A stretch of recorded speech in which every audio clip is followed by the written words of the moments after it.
Еве на првата промоција од проектот што или го има со креативна, кофинансирана од Креативна Европа. Името на проектот е Европска литература, зачувување на солидарноста во заканувачки контексти. Вечерва ја промовираме книгата Приказни од облаци од познатата унгарска писателка Кристина Тот.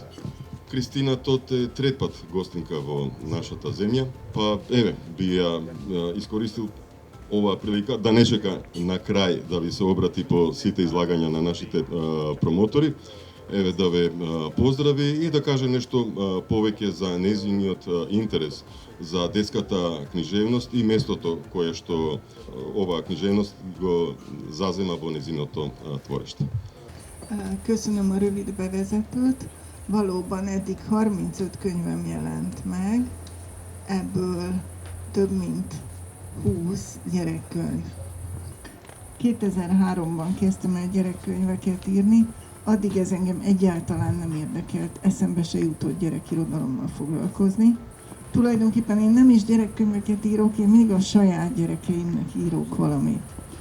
Amikor felnőtt könyvet írok, akkor soha nem gondolok az olvasóra. A gyerekkönyveim viszont mindig egy konkrét helyzetből vagy kérdésből sarjadnak ki. Gyakran, amikor egy hosszabb szövegbe beköltözöm, egy prózába, akkor a gyerekkönyvet írni közben olyan, mintha néha elmennék nyaralni.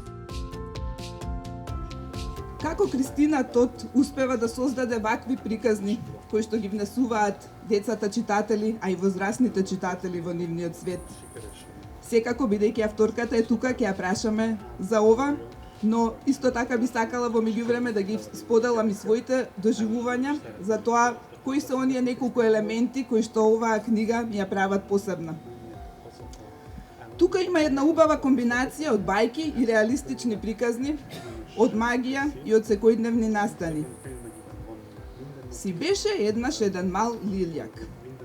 Или си била еднаш една мала плашица.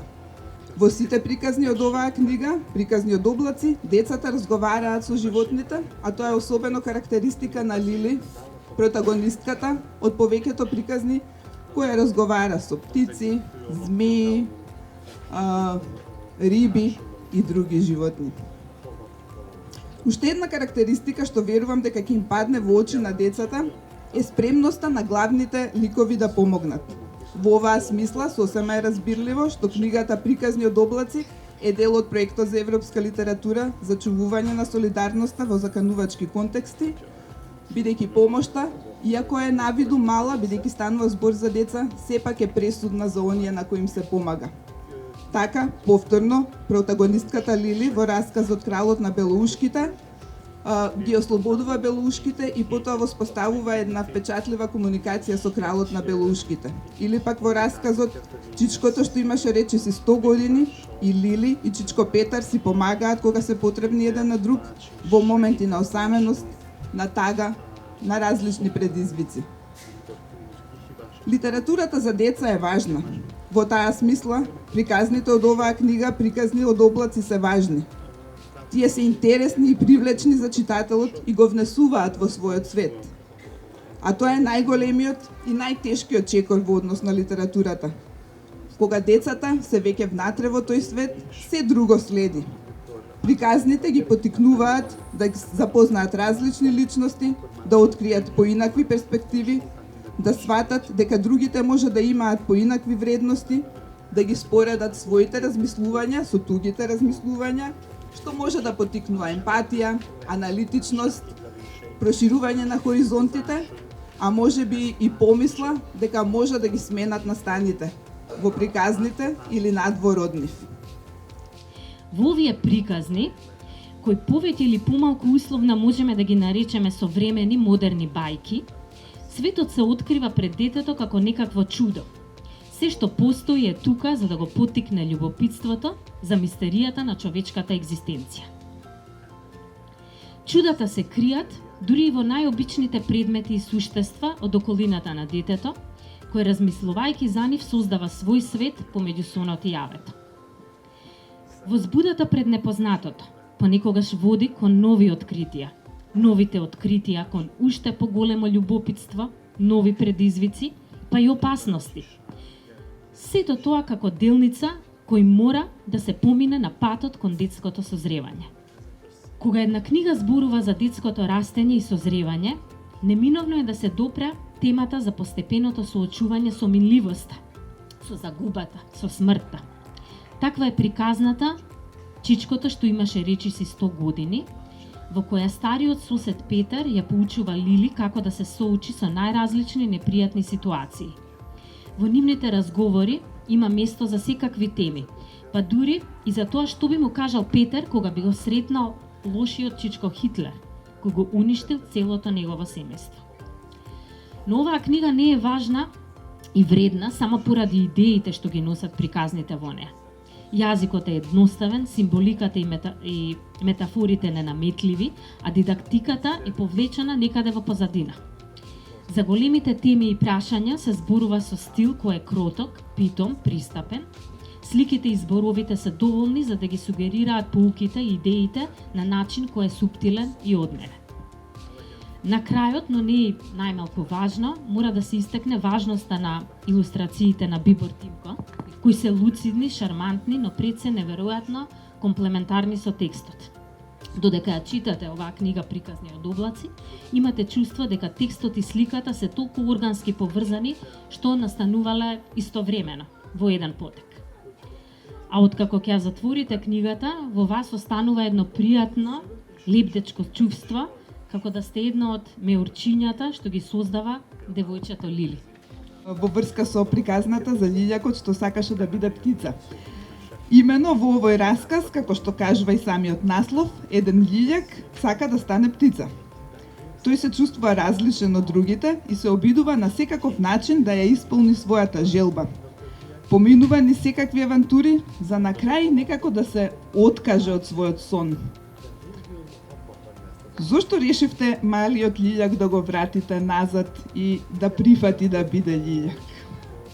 Nagyon erős a gyerekekben a csoporthoz tartozás vágya, és a kisdenevér meséje tulajdonképpen ezekről a vágyakról szól. Mindenkit megkísért kiskamaszkorban, hogy más milyen szeretne lenni, mint amilyen. Sokan úgy érzik, hogy csak ha a saját identitásukat hozzák, az túl egyszerű, vagy egyenesen ciki. És milyen jó lenne valamilyen teljesen másnak lenni. Szerintem a kamaszkor az, amikor legtöbben vágynak a testmódosításra, vagy a hajfestésre, valahogy megváltoztatni azt, ami ők. És van még egy rejtett jelentése is a mesének, amit azt hiszem, hogy az én kislányom nagyon jól érzékelt, amikor ezt neki írtam. Az én kislányom roma származású, és itt a fekete színű denevérek állandóan a színes énekes madarakat csodálják, és színesek akarnak lenni. Míg végül jön valaki, aki segít nekik ráébredni, hogy a denevérek milyen elképesztően különös és csodálatos állatok. Кои мислите дека се најголемите проблеми со кои се соочуваат денешните деца и како книжевноста може да им помогне во нивно надминување? Én nagyon magányos gyerek voltam. Ezért azt gondolom, hogy az irodalom mindig tud segíteni, az irodalom segít megértetni velünk, hogy nem vagyunk egyedül a világban. Hogyha találkozunk olyan történetekkel, amelyekben ráismerünk a saját történetünkre, az tud valamit oldani a szorongásunkon. Amit én a saját gyerekeimen láttam, a legnagyobb félelem az, hogy kizárják őket egy közösségből, tehát a bullying, a csúfolódás, az mindig egy nagy trauma egy gyereknek. Én nem vagyok olyan, mint a többiek. Ez egy nagyon ősi félelem az emberben. Aki kizáródik a csordából és lemarad, azt levadásszák a ragadozók. Szóval be kell olvadni és olyanná válni, mint a többiek, de mi legyen azokkal a gyerekekkel, akiknek más a temperamentumuk, vagy különlegesek valamilyen szempontból. Én például nagyon lassú gyerek voltam, mikor a többiek már sorakoztak, én még mindig a cipőmet kötöttem. És tulajdonképpen soha nem sikerült fölvennem a ritmust, amit a többiek diktáltak. Ez még most is így van, de közben írtam 35 könyvet. Општо во детската литература, што сметате дека е најважно како вие ги пишувате приказните? Дали е поважна, да речеме, да се раскаже приказна, па макар и без некоја експлицитна порака, или напротив во детската литература можеби е важно да се пренесат пораки? Én azt hiszem, és megvannak még a gyerekkori emlékeim is, ha nekem egy történet valamit tanítani akar, én attól rögtön ideges leszek. Tehát én azt gondolom, hogy ha van is rejtett üzenetük, az az irodalom eszközeivel üzen, és soha nem direkt tanít. Ова не е единствена книга на која соработувате со илустраторот Бибор Тимко. Дали колку е тешко да се пронајде илустратор кој визуелно ќе ги допише вашите приказни? Nekem nagy szerencsém van az illusztrátorokkal, amikor a cigány népmesék stílusában írtam egy könyvet, a kiadó egy olyan illusztrátort talált, aki Indiában tanult, és gyönyörű színes rajzokat csinált ezekhez a mesékhez.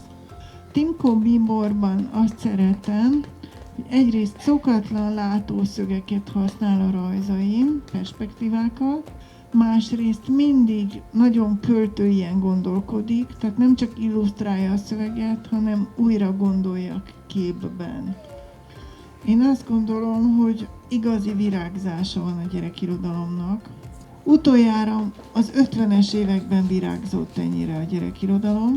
Én azt látom, hogy még azok a szülők is vesznek gyerekkönyvet, akik maguk egyébként nem rendszeres olvasók. A járvány alatt ez volt az egyetlen szegmense a könyvpiacnak, ami nemhogy nem esett vissza, hanem még prosperált is.